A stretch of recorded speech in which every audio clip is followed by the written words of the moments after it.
아달월 13일 하루 동안에 모든 유다인을 젊은이, 늙은이, 어린이, 여인들을 막론하고 죽이고 도륙하고 진멸하고 또 그 재산을 탈취하라.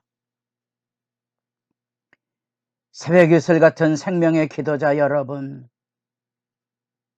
악의 아우성의 현실을 살아가며 그 어두운 밤을 어떻게 건너갈 것인지 말씀 앞에 서서 지혜를 구하며 세상의 은총을 잃지 않고 살아가는 심령의 복됨이 늘 새롭기를 소망합니다. 오늘 우리가 읽어갈 하나님의 말씀은 에스더 3장 7절에서 15절까지의 말씀으로서 드디어 왕의 첫 번째 칙령으로 죽을 위험에 떨어진 유대인들의 운명의 그 절박함을 우리가 읽어가는 그 단락입니다. 먹고 마시며 전쟁의 의지를 불살랐던 향락의 잔치가 결국은 그것이 사람을 죽이는 죽음의 잔치였다는 사실. 이 죽음의 망령은 지금 여기 기세등등하게 127도에 이르는 페르시아 전역에 유대인들을 학살하는 충격적인 칙령으로 자리하게 됩니다.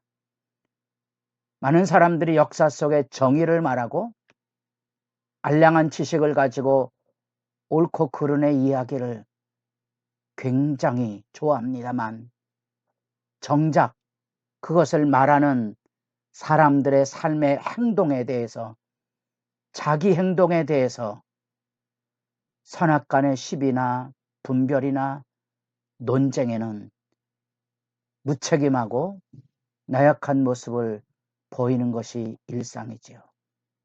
역사 속에, 우리가 살아가는 현실 속에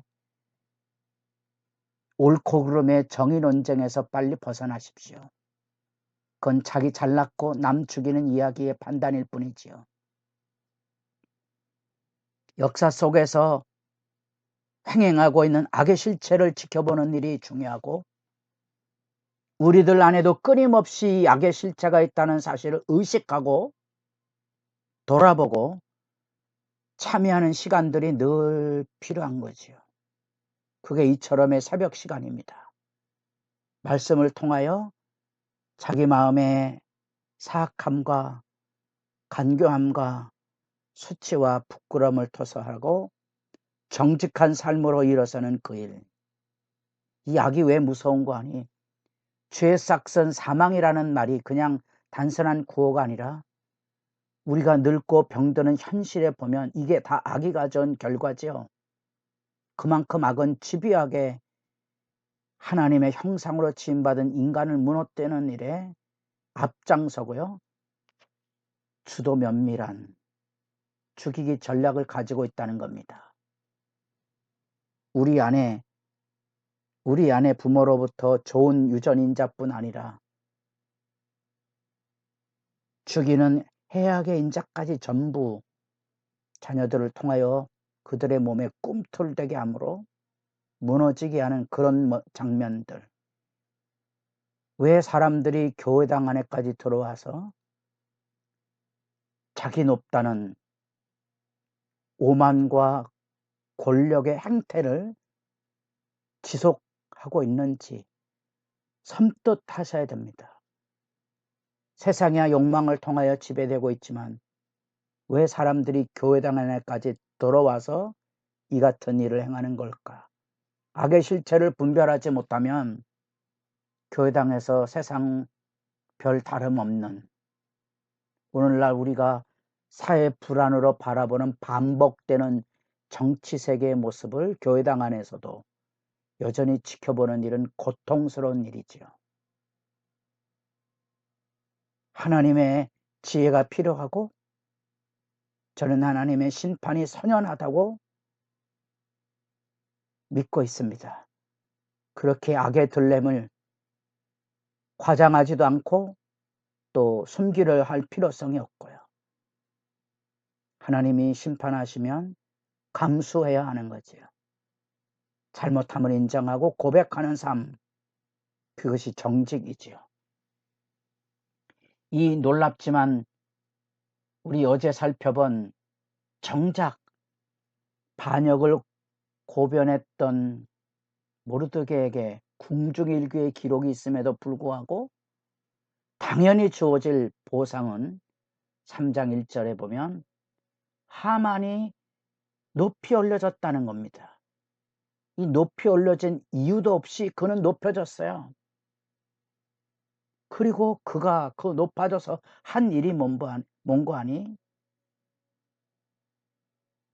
유대민족, 특별히 모르드게로 특정하는 이 한 사람 때문에 그 증오가 전 유대민족으로 확산해 갑니다. 그게 뭐죠? 그게 악의 실체죠.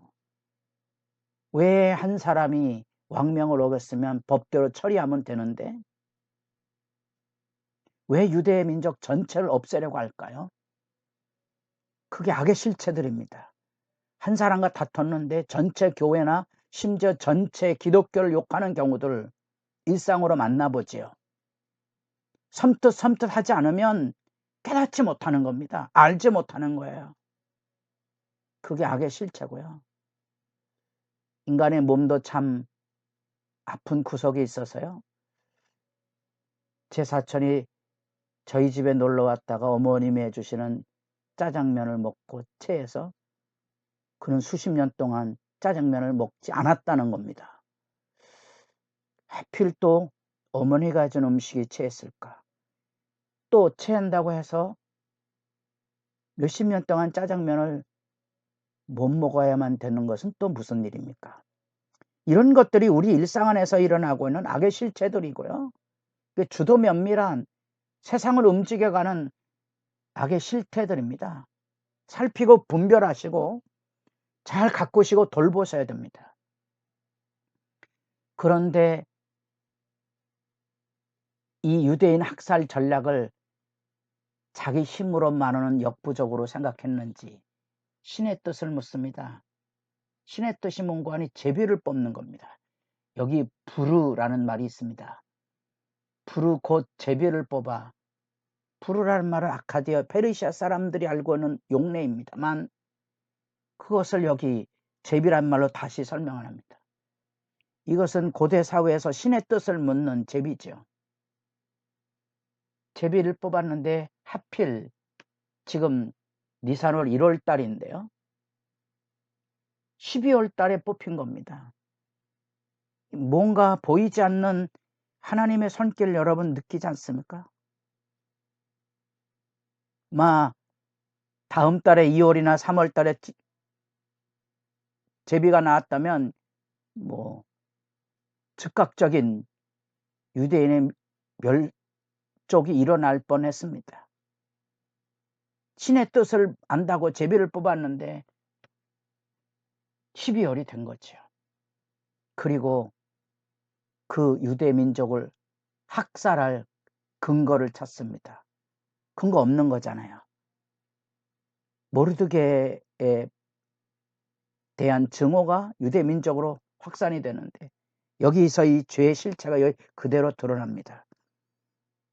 여기 흩어진 하찮은 페르시아 제국에 별로 쓸모없는 하찮은 존재들이 있습니다. 근데 그들은 자기들만의 독특한 풍습, 언어, 종교를 가지고 있습니다. 이게 전부 편견이고 악의적인 판단이고요. 고발이지요. 그리고 그들이 왕의 명령 거역했습니다. 한 사람이지요. 유대인 전체가 아니잖아요. 이런 것들이 이제 악의 실체입니다.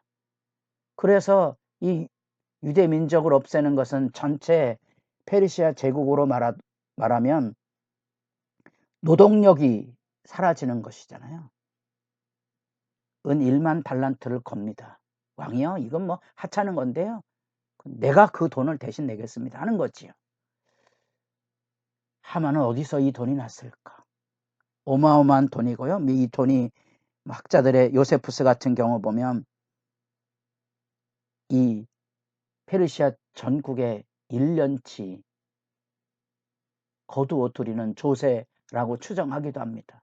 어마어마한 돈입니다. 그러니까 이런 민족 하나 없애는 것 괴념치 말고 내가 그걸 물어낼 테니까. 더구나 만약에 연대상으로 그리스와의 전쟁에서 패배하고 돌아왔다면 왕실의 권위나 재정이 위기 상황에 있을 텐데 하만이 거액을 쾌척해냄으로써 지금 왕의 마음도 사고 민심도 달래는 전략이 이루어지게 되고 이 뇌물이 결국은 제국을 휘둘러서 왕은 선뜻 반지를 빼어줍니다.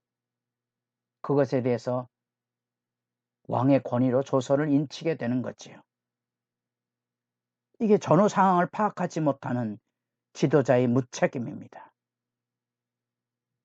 그리고 그들은 술잔에 연회를 듭니다. 15절에 왕은 하만과 함께 앉아 마시되 수산성은 어지럽더라. 왜 어지럽습니까? 죽이고 도륙하고 진멸하는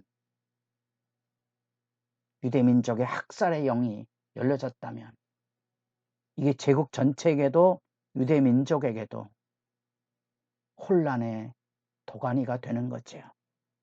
역사의 정의가 아닌 악의 실체를 보고 죽음의 망령, 죽임의 망령이 뭔지 여러분도 살펴보시고 이 안에서 왜곡되고 확대되어서 한 개인의 문제를 전 민족으로 확산시켜서 완전한 민족 학살을 꾀하고 있는 이 무서운 악의 집념, 악의 실체를 여러분들이 지켜보실 때에야 지금 우리 안에도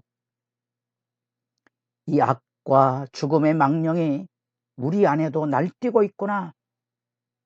그런데 우리가 왕과 하만이 흥청거리며 술을 마시는 것처럼 세속에 취해 있다가는 이 세대 현실 앞에 하나님의 지혜와 진실을 지킬 수 없다는 사실을 경각으로 받아들여서 기도하는 시간이 깊어지기를 바랍니다.